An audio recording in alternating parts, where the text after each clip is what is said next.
की पूजा के अवसर पर इस पूजा दिवस आयोजन में उपस्थित हमारे आदरणीय विधायक भारत भूषण बत्रा जी, हमारी बहन हमारी विधायक शकुंतला खटक जी, हमारे बहुत आदरणीय आनंद सिंह दांगी जी, हमारे पूर्व विधायक रामनिवास घोड़ेला जी, पूर्व विधायक संत कुमार जी, आदरणीय चक्रवर्ती शर्मा जी, भाई हमारे नौजवान संघर्षशील साथी भाई बलराम दांगी जी, हमारे भाई बिल्लू हुड्डा जी, जयदीप धनखड़ जी, बलराज, आज के हमारे कार्यक्रम के मुख्य आयोजक जो रोहतक शहर से प्रदेश कांग्रेस कमेटी के सदस्य भी के रूप में जो आज पीसीसी के मेंबर भी हैं, और मेरे बचपन के दोस्त और बचपन के सुख दुख के साथी हमारे भाई बलराज बल्ले जी,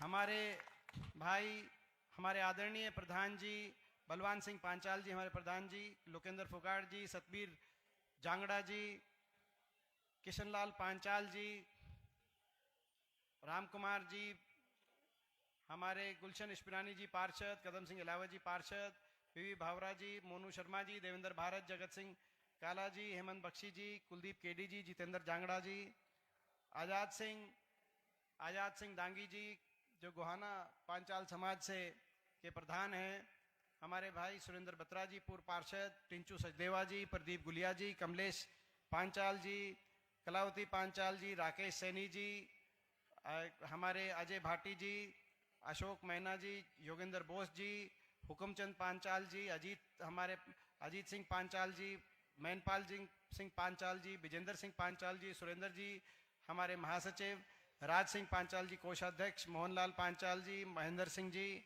सज्जन सिंह जी, मामराज स्वामी जी, गीता भारती जी, राजकुमार पांचाल जी, रमेश पांचाल जी, वजीर सिंह जी, सुरेंद्र पांचाल जी, डॉक्टर अशोक जांगड़ा जी, सुनीता जी, और सभी ये जो नाम सभी किसी का नाम अगर रह भी गया हो तो सभी पिता तुल्य मेरे बुजुर्ग नौजवान साथी, मातृशक्ति, आप लोग बहुत देर से बैठे हैं, बहुत लंबा ये कार्यक्रम चला और स्वागत समारोह का कार्यक्रम इतना लंबा मैं समझता हूं कि काफी देर से आप लोग बैठे हैं, तो मैं ज्यादा समय या लंबी बात या लंबा भाषण मैं समझता हूं आज उसकी आवश्यकता नहीं है। सबसे पहले तो मैं सभी आयोजकों को अपनी तरफ से बहुत बहुत सभी आयोजकों का आभार प्रकट करना चाहता हूं, उनको बधाई देना चाहता हूं, और आप सब जो यहाँ पे आज उपस्थित हैं आप सबको भी मैं बहुत बहुत बधाई देना चाहता हूं। आज ये जो इतना आयोजन यहाँ पर भगवान श्री विश्वकर्मा जी महाराज की पूजा आयोजन यहाँ पे करने का काम हुआ, इतने भव्य रूप से इसको मनाने का काम हुआ है,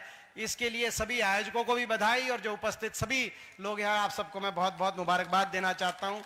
इतने बड़े स्तर पे यहाँ इसका जो आयोजन आज हुआ है, क्योंकि हमारे ये एक सृष्टि का नियम है कि नींव जितनी गहरी होगी उतनी ऊंची इमारत जाएगी। तो जो देश जो समाज जो अपने धर्म संस्कृति संस्कारों को याद रखते हैं वो ऊपर जाते हैं, और हमारा दायित्व है कि हम अपनी अगली पीढ़ी को अपने धर्म, अपनी सभ्यता, अपनी संस्कृति के संस्कार अगली पीढ़ी को सौंप के जाएं, और वो संस्कार सौंप के जाएं, उनमें इस तरह के आयोजन का अपने आप एक महत्व हो जाता है। आज हम पूजा कर रहे हैं भगवान श्री विश्वकर्मा जी महाराज के दरबार में, और ऐसी पूजा याचना के अवसर पर इतनी बड़ी संख्या में एक ऐसा भव्य आयोजन हो, तो मैं समझता हूं अगली पीढ़ी को हम अपनी संस्कृति धर्म संस्कारों के प्रति अगली पीढ़ी में एक जागृति भी ले आने की हम साथ के साथ कार्य करते हैं, और इसीलिए मैं सारे आयोजकों का बहुत बहुत इस अवसर पे मैं आभार व्यक्त करता हूं, और आप सबसे मिलकर, आप सबके साथ मिलकर यही प्रार्थना करते हैं, भगवान विश्वकर्मा जी इस सृष्टि के रचयिता, इस सृष्टि के शिल्पकार, उनके दरबार में हम ये प्रार्थना करते हैं। भगवान श्री राम, कल दिवाली थी, उनके दरबार में प्रार्थना करते हैं कि हे भगवान आपका आशीर्वाद हमारे रोहतक पे बरसे, हमारे प्रदेश हरियाणा पे बरसे, हमारे देश पे बरसे, और भारतवर्ष की तरक्की हो, भारतवर्ष खुशहाल हो, आने वाला समय, अगला भविष्य, हमारी अगली पीढ़ी का भविष्य बहुत अच्छा हो। सारे दुख तकलीफ कष्ट हर व्यक्ति के घर से भगवान हरे और हर व्यक्ति को खुशहाली और खुशियां दे, ऐसे हम आज मिलके भगवान के द्वार में ये प्रार्थना कर रहे हैं। इसमें कोई दो राय नहीं है, मुझसे पहले बहुत सी बातें कही गई और इस अवसर पर भगवान से हम ये भी प्रार्थना करते हैं, भगवान विश्वकर्मा जी महाराज के दरबार में हम प्रार्थना करते हैं कि भगवान आपका आशीर्वाद हम सब पे बरसे और हमारे इस इलाके पे, हरियाणा प्रदेश पे भी बरसे और वो खोई हुई रफ्तार विकास की वापस आए। वो विकास का पहिया रोहतक में भी घूमे और पूरे हरियाणा प्रदेश में भी उसी रफ्तार से घूमे, ताकि विकास की तरफ हमारी अगली पीढ़ी आगे जा सके, अच्छा भविष्य हो सके। मैं समझता हूं कि आज थोड़ी बात रोहतक के बारे में, थोड़ी हरियाणा के बारे में और थोड़ी अपने समाज के बारे में मैं जरूर, क्योंकि ये जो बातें आई, मैं उनके बारे में अपने दो शब्द भी मैं जरूर कहना चाहूंगा। ये सही है। सबसे पहले जहां तक रोहतक की बात है, बड़े लंबे के समय के बाद अपने इलाके के एक बेटे को अवसर मिला हुड्डा साहब के रूप में, मुख्यमंत्री के रूप में। 2004 में कांग्रेस पार्टी की सरकार बनी। उससे पहले रोहतक की क्या परिस्थिति होती थी, बड़े बुजुर्गों को आप सबको याद होगा। अवसर मिला, जब राज हमारे इलाके में आए तो प्रयास किया ये इलाका आगे जाए, विकास कार्यों की तरफ आगे बढ़े। 2014 में जब वो कहीं और राज चला गया, बीजेपी की सरकार बनी, तो विकास की वो रफ्तार वहीं रुक गई, विकास कार्य हुए नहीं। मैं उदाहरण देना चाहता हूं, जब 10 वर्ष आपकी सरकार थी, कांग्रेस पार्टी की सरकार थी, आपके आशीर्वाद से मुझे यहां से लोकसभा क्षेत्र में एक सांसद के रूप में आपने अवसर दिया था। उस समय केवल शिक्षा क्षेत्र में देखें तो रोहतक लोकसभा क्षेत्र में 4 नई यूनिवर्सिटी बनी, 18 कॉलेज बने, सरकारी कॉलेज, 18 सरकारी ITI बनी, 8 पॉलिटेक्निक अलग अलग बनी, 2 केंद्रीय विद्यालय भारत सरकार से, 2 इंजीनियरिंग कॉलेज हरियाणा सरकार से और 120 खेल के स्टेडियम अलग अलग जगह गांव में और बड़े शहर की बात हो। और इसके अलावा 5 राष्ट्रीय स्तर के संस्थान, चाहे एम्स हो, चाहे ITI हो, चाहे एम्स हो, चाहे IIT हो, चाहे IIM रोहतक हो, चाहे FDDI हो, चाहे IHM। दुर्भाग्य की बात यह है, मैं स्कूलों का तो जिक्र भी नहीं कर रहा, और सैकड़ों की संख्या में नए स्कूल बने अलग अलग गांव में, शहरों में। दुख की बात यह है कि सरकार में, बीजेपी की सरकार 9.5 साल हो गए। ये जो यूनिवर्सिटियां बनी थी, जो ITI, AIIMS, IIM, college, polytechnic, ITI, ये अगली पीढ़ी के भविष्य को दिशा देने के कार्य में थी। दुर्भाग्य की बात है कि 9.5 साल की भाजपा सरकार में एक नई यूनिवर्सिटी या कॉलेज या ITI, पॉलिटेक्निक तो दूर की बात है, कोई एक नया सरकारी स्कूल भी रोहतक लोकसभा क्षेत्र में 9.5 साल में नया स्कूल इस सरकार में बना नहीं। इस बात का दुख है, क्योंकि शिक्षा के विस्तार को रोकना नहीं चाहिए। कम ज्यादा रफ्तार हो सकती है, मगर शिक्षा के विस्तार को नहीं रोकना चाहिए। इसी तरीके से स्वास्थ्य की बात है, उस समय सुपर स्पेशलिटी के निजी और प्राइवेट क्षेत्र के कुल मिलाकर 4 अस्पताल बने। एम्स 2 की बात हो, नेशनल कैंसर इंस्टीट्यूट की बात हो, PGI रोहतक के विस्तार की बात हो, महाराजा अग्रसेन की बात हो, और 68 नए अस्पताल उस समय इस क्षेत्र के अंदर खुले थे।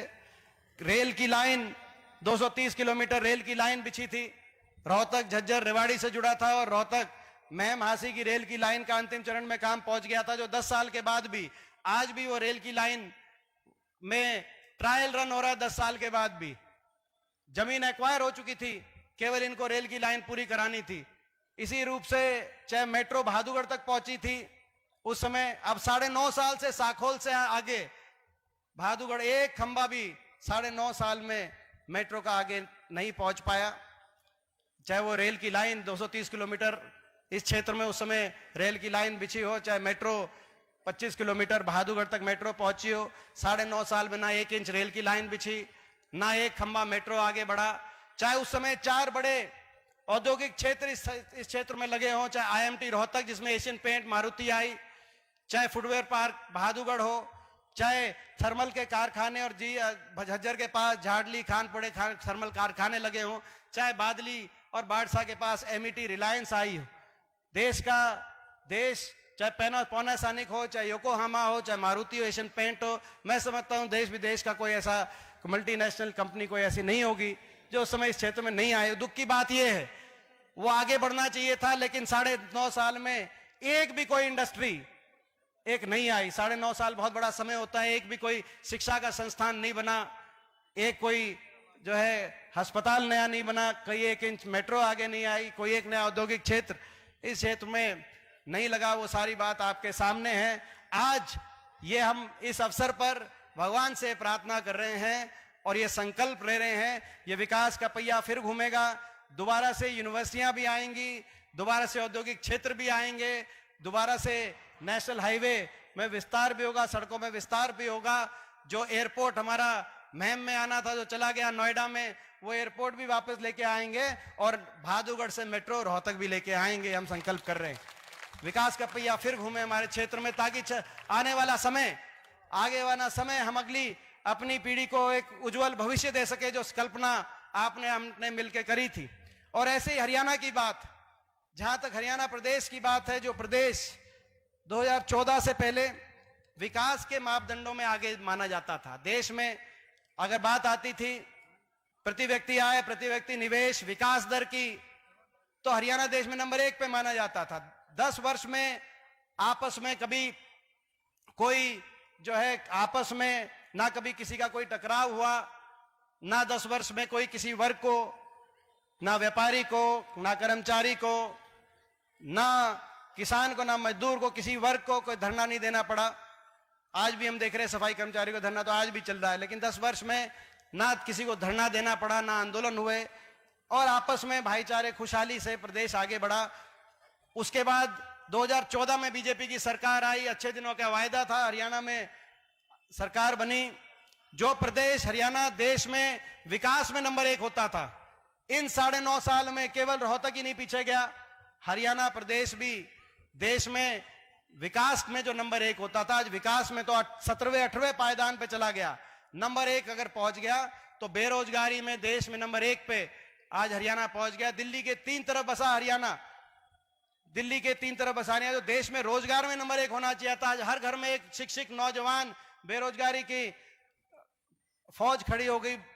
स्थिति ऐसी आ गई, आज नौजवान, अभी 13,000 ग्रुप डी की पोस्ट आई, जिसमें 14 लाख बच्चों ने फॉर्म भरा। 14 लाख बच्चों में से बताया गया कि 8 लाख बच्चों के ने ऐसा लिखा कि उनके घर में कोई सरकारी नौकरी नहीं है। इतनी बड़ी बेरोजगारी की संख्या, क्योंकि ना तो प्राइवेट में उस हिसाब से रोजगार दिलवा पाई सरकार, क्योंकि इंडस्ट्री नहीं आई, और ना ही सरकारी क्षेत्र के अंदर उस रूप से रोजगार दिलवा पाई, क्योंकि सरकारी क्षेत्र के अंदर रोजगार तो समाप्त किए जा रहे हैं, या तो पोस्ट खत्म की जा रही हैं, बड़े उद्योगपति समूहों को रेलवे, पोर्ट, एयरपोर्ट सौंपे जा रहे हैं बड़े स्तर पर, या हरियाणा प्रदेश जैसी प्रदेश में हरियाणा कौशल निगम सरकार ले आई, जिसमें बिना आरक्षण के रोजगार बैकडोर से कच्ची नौकरियां दी जा रही हैं, या अग्निपथ जैसी योजना केंद्र सरकार ले आई, जिसमें फौज की नौकरी भी 4 साल के बाद बिना पेंशन के वापस आ जाओ। तो सरकार जो उसके बाद एक के बाद एक भर्ती घोटाले, पेपर लीक घोटाले, देश में सबसे ज्यादा भर्ती घोटाले एचपीएससी के दफ्तरों में करोड़ों रुपए की बरामदगी, फिर भी 1-2 जो लिस्ट आई, दुर्भाग्य की बात यह है इसके बाद भी जो लिस्टें आती हैं सरकार की, उसमें हरियाणा से ज्यादा हरियाणा के बाहर के नौजवानों को लिस्ट में नंबर मिलता है। एसडीओ की लिस्ट आई 2019 में, 80 में से 78 बाहर के लगाए। 2 हरियाणा के एसडीओ इलेक्ट्रिकल की लिस्ट आई 2021 में, 99 में से 77 बाहर के और 22 हरियाणा के। अभी असिस्टेंट प्रोफेसर टेक्निकल की लिस्ट आई, 156 में से 103 बाहर के नौजवानों को अवसर मिला, और हरियाणा केवल 53 बच्चों को उसमें स्थान मिला। पूरे 5 साल में एक भर्ती करते हैं। अभी जैसे चुनाव से पहले, पिछली बार भी चुनाव से पहले भर्ती करी, अब भी चुनाव से पहले एक भर्ती निकाल के, और 5 साल हरियाणा के नौजवान को आज देश में सबसे ज्यादा बेरोजगारी, कहीं डिप्रेशन, कहीं नौजवान डिप्रेशन, कहीं नशे की बात आती है, कहीं अपराध की बात आती है, और कहीं घर बार बेच के विदेश में आज खास तौर पर उत्तर हरियाणा का नौजवान जाने पे विवश आज हम देख रहे हैं ऐसी स्थिति पैदा कर दी। एक तरफ बेरोजगारी, दूसरी तरफ महंगाई। कहते थे बहुत हुई महंगाई की मार अब की बार बीजेपी सरकार, लेकिन आज महंगाई ने हर घर का बजट बिगाड़ दिया। डीजल, पेट्रोल, रसोई गैस का सिलेंडर जो हमारे समय 400 होता था, आज वो सिलेंडर 1100 पे पहुंच गया। डीजल, पेट्रोल, रसोई गैस का सिलेंडर देश में सबसे महंगा हरियाणा में। बच्चों की स्कूल की फीस और सबसे महंगी बिजली आज देश में हरियाणा में। ऐसी स्थिति आ गई और ऊपर से जो है भ्रष्टाचार, लूट की छूट बच गई। बीजेपी और जेजेपी पिछली बार ये सरकार लोग नहीं चाहते थे। इनका 75 पार का नारा जरूर था 2019 में खट्टर साहब का, लेकिन लोगों ने उस नारे को अस्वीकार किया और बीजेपी की 40 पे आंकड़ा रोक दिया। मात्र 3900 वोटों का फर्क बीजेपी और कांग्रेस के बीच में। 3900 वोट कांग्रेस की ज्यादा आती पिछले चुनाव में। 2019 में तो कांग्रेस की 36 और बीजेपी की 35 सीट आती। लेकिन एक पार्टी आई, जेजेपी पार्टी, दुष्यंत चौटाला की, जो कहते थे बीजेपी करो जमुना पार। खट्टर साहब कहते थे 75 पार, एक कहता था 75 पार, दूसरा कहा जमुना पार। इलेक्शन का नतीजा आते ही दोनों बन गए पक्के यार और हरियाणा बना दी भ्रष्ट सरकार। हरियाणा में ऐसी बना दी भ्रष्ट सरकार, अपने भ्रष्टाचार की छूट। महकमे लूट ली। महकमे इस बात पे बांटे गए कि महकमों से कौन कितना लूटता है। शराब का महकमा किसके पास, एक्साइज का महकमा किसके पास, और ये सारी लिस्ट तो हमारे पास भी अधूरी होगी। आप संपर्क करें, दादा गौतम इनके विधायक हैं, जेजेपी के, दुष्यंत चौटाला जी की पार्टी के विधायक हैं। उनका बयान आ गया कि भाई ये सरकार में महकमे बट गए, खोपर बढ़ गया और खोपर एक लाई जीमने लग रहा है, एक लाई जीमने लग रहा है। बयान आया उनका। या तो भ्रष्टाचार की वो पोल खोलेंगे या भ्रष्टाचार की रही कैसी पोल अरविंद शर्मा जी बता देंगे, जिनका बयान आया पहरावर में कि भाई ये ऐसी स्थिति आ गई कि रोहतक के एक पूर्व मंत्री 300 करोड़ रुपए आए थे अमृत योजना में, और भाई कौन सा ठेकेदार है, कौन सा क्या है, बोला लिस्ट मेरे पास है, पूर्व मंत्री की जांच। ये स्थिति आज भ्रष्टाचार में हरियाणा की पटरी को इन्होंने विकास की पटरी से उतार दिया। भ्रष्टाचार, बेरोजगारी, महंगाई, ये स्थिति बन गई हरियाणा में। तो आज हम ये भी संकल्प ले रहे हैं, आज हम ये भी संकल्प लेते हैं कि अगले भगवान श्री विश्वकर्मा जी महाराज की अगले पूजन तक, अगली दिवाली तक हरियाणा में ऐसी सरकार आए, हरियाणा में दोबारा से विकास का पहिया घूमे, ऐसी सरकार आए जो इस महंगाई के कवच, महंगाई की कमर तोड़ने का काम करे।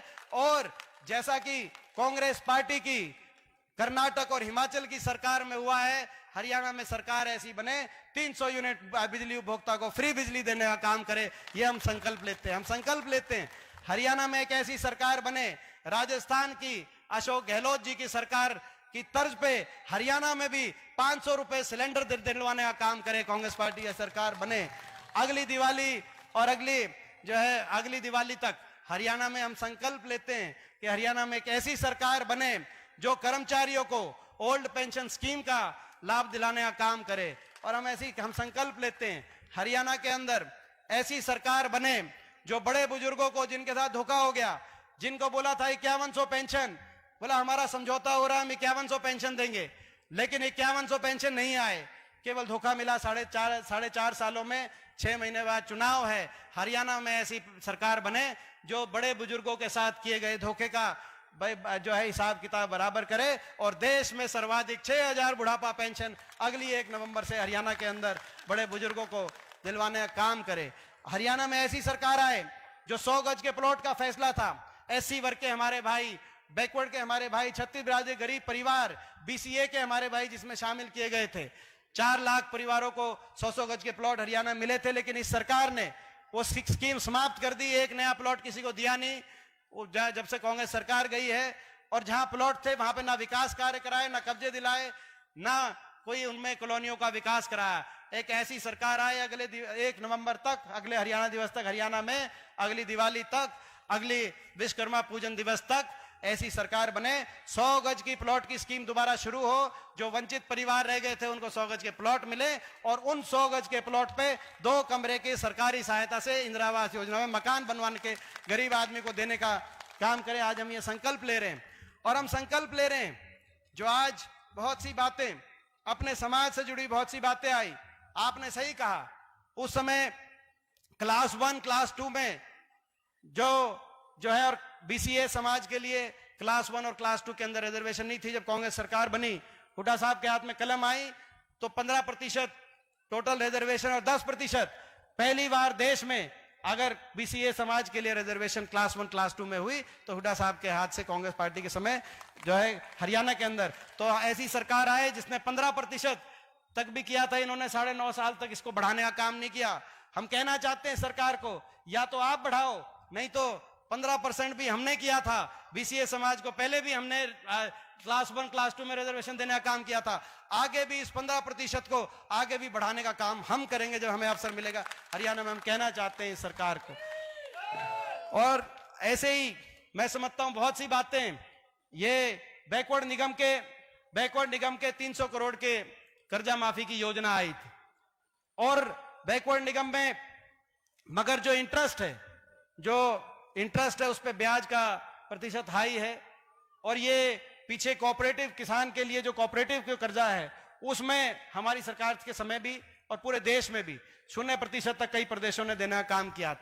हरियाणा में बैकवर्ड निगम के भी इसी प्रतिशत पे बैकवर्ड निगम में भी लोन मिले, ये हम आने वाले समय में करने का काम करेंगे हरियाणा के अंदर।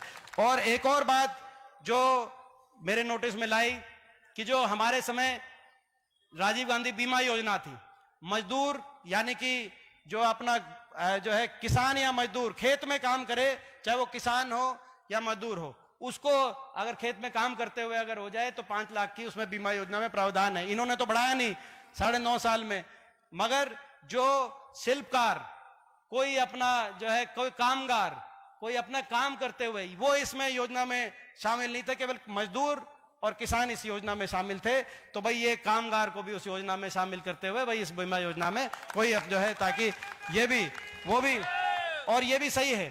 ये जो एक बात आपने रखी है मांग पत्र के माध्यम से, एक बात आपने रखी कि भाई कास्ट सेंसस हो, देश में भी कास्ट सेंसस हो, और कांग्रेस पार्टी ने देश में ये इसकी मांग करी है। देश में कास्ट सेंसस जरूरी है। क्यों जरूरी है देश में कास्ट सेंसस? क्योंकि बहुत से ऐसे वर्ग हैं जिसमें बीसीए समाज प्रमुख ऐसा वर्ग है जिनकी संख्या अगर पूरे देश में देखी जाए तो ये बहुसंख्यक वर्ग है, चाहे हमारे प्रदेश में देखी जाए, मगर एक विधानसभा क्षेत्र में उतनी संख्या नहीं होती। लेकिन अगर सभी विधानसभा क्षेत्रों में अगर आप जोड़ के देखें तो बीसीए समाज वो समाज है, जो मूल बैकवर्ड समाज वो समाज है, वो बहुसंख्यक वर्ग है। बाकी बहुत से समाजों से संख्या बल ज्यादा होती है अगर सारी तो ये इसीलिए कास्ट सेंसस जरूरी है कि जो है अपना सच सामने आए और संख्या के अनुसार अधिकार मिले।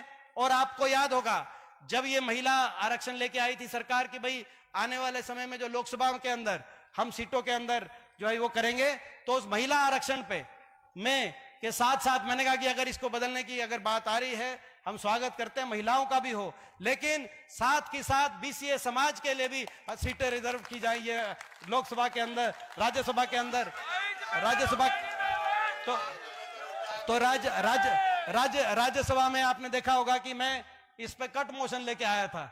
राज्यसभा में किसी ने अगर टीवी देखी हो, जिस दिन महिला आरक्षण आ रहा था, तो मैंने कहा आप मैं ये पता है सारी जो है हमारी बहन कमलेश जी, कलावती जी और हमारे ये उस समय, तो राज्यसभा के अंदर मैं इसमें कट मोशन लेके आया। मैंने कहा भाई बीसीए समाज, क्योंकि इतना बहुसंख्यक समाज, लेकिन उतने विधानसभाओं लोकसभाओं के अंदर प्रतिनिधित्व इसलिए नहीं मिला क्योंकि एक जो है एक विधानसभा में उतनी संख्या नहीं। मगर अगर सारा का देखा जाए तो मैंने कहा भाई इस बात को भी, जैसे आप महिला आरक्षण लेके आए हैं, मैं इसको भी साथ आप करने का काम करें। तो ये लड़ाई जो है वहां पे पार्लियामेंट के अंदर हम लेके आए और इस लड़ाई को आगे बढ़ाएंगे। मैं कांग्रेस पार्टी से के अंदर भी, पार्टी से राष्ट्रीय स्तर पे, जैसे मैं धन्यवाद करता हूं राहुल गांधी जी ने कास्ट सेंसस पे जो है राष्ट्रीय स्तर पे कहा है कि भाई ये कास्ट सेंसस कराया जाए। दुख की बात यह है कि बीजेपी ने रिजेक्ट कर दिया और प्रधानमंत्री जी ने कहा इसकी जरूरत नहीं है, मगर जरूरत है ताकि संख्या के अनुसार सबको उनका अधिकार मिले, हर वर्ग को उसका अधिकार मिले, आवश्यक है। तो जो है उनका धन्यवाद करते हैं और उनसे जो ये बीसीए समाज को अधिकार देने की बात है, ये भी कांग्रेस में राष्ट्रीय स्तर पे हम लेके आए। इस बात के लिए भी मैं स्वयं राहुल जी से मैं भी आग्रह करूंगा और अपने ओर से मैं पूरा जो है इसके लिए प्रयास करूंगा। और भाई अगले और अंत में हम ये प्रार्थना करते हैं, आज हम ये प्रार्थना करते हैं भगवान श्री विश्वकर्मा जी महाराज के दरबार में, भगवान श्री राम के दरबार में, कि हरियाणा में अगली 1 नवंबर तक ऐसी सरकार आए जिसमें भाई हर भाई दूसरे भाई से गले मिले, आपस में प्यार हो, प्रेम हो और खुशहाली से देश में हरियाणा को सबसे आगे लेके जाने का संकल्प एक साथ हर जो है सारे मिलकर संकल्प करें। तो ये आज वो करते हैं। पिछली बार थोड़ी बहुत कसर रह गई थी, मुझे विश्वास है कि अपने समाज का पूरा आशीर्वाद और पूरा साथ मिलेगा। इस बार हरियाणा के अंदर बदलाव तय है, मुझे पूरा विश्वास है। और आज जो ये इतना भव्य कार्यक्रम का आयोजन किया गया और इतने लंबे समय मैं अपने भाई और मेरे बचपन के दोस्त भाई बलराज बल्ले जी को मैं बहुत बहुत बधाई। जब मैं स्कूल के अंदर स्टूडेंट था, उस समय राजनीति का कोई वो नहीं था और मेरे को पढ़ाई का ज्यादा शौक था।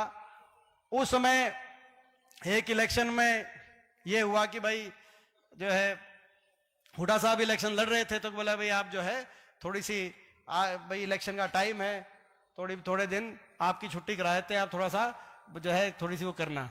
तो जो है बल्ले जी के साथ पे जो है ये आए। मम्मी ने कहा कि भाई आप दोनों जाओ और आप थोड़ा सा जो है कई कॉलोनियों में आप जाने का काम करो। इनको याद होगा शीलू भी बैठा है, वो भी था, 3-4 हम 3-4 साथी थे। हम 3-4 साथी थे, आज से बहुत वर्ष हो गए मैं समझता हूँ बहुत। तो ये जो है तो मैं अपने भाई को आज मैं उस दिन को याद करता हूँ कि जो है उस समय से हमारा जो एक और पूरी टीम, आपको भी बधाई देता हूँ, आज वो दिन याद आ गया मुझे। तो आप और पूरी सारे आयोजकों को अपनी तरफ से बहुत बहुत शुभकामनाएं देते हुए आखिर में हम सब मिलके जो है इस जयकारे में शामिल होंगे और उसके बाद जो आगे का कार्यक्रम है। तो इस जयकारे में मगर अच्छे से जो है कस के जितने भी बच्चे हैं खास तौर पे सारे कस के अपना मुट्ठी भींच के और जयकारा ऐसा हो कि भाई पूरे देश के अंदर, भारतवर्ष के अंदर आपकी आवाज पहुंचे। बोलो भगवान श्री विश्वकर्मा जी महाराज की जय। बोलो भगवान श्री विश्वकर्मा जी महाराज की जय। बहुत बहुत धन्यवाद। जय हिंद। हुड्डा की एमपी साहब है, भावी मुख्यमंत्री दीपेंद्र हुड्डा की। ओहो, एक बात रह गई थी कि जो अपनी जो सामुदायिक के भवन है जो अपना बन रहा है, इसमें अब तक जो है अलग अलग समय मिलाकर बता रहे थे बल्ले जी की आपसे अलग अलग हमने टोटल 37 लाख अब तक इसमें लिए हैं, लेकिन इसकी थोड़ी और तो 37 लाख लिए, इसमें थोड़ी और इसमें आवश्यकता है। तो भाई आज क्योंकि सांसद कोटा है और बाकी तो अपना जो है सरकार में तो नहीं है, विपक्ष में है। विपक्ष में भी 15 MP है हरियाणा से, 10 लोकसभा 5 राज्यसभा, 14 बीजेपी में है, एक अकेला विपक्ष में हूं। अपनी तरफ से फिर भी जो है मैं प्रयास कर रहा हूं, लेकिन अपने सांसद कोटे से मैं 21 लाख की आज इसमें अपना जो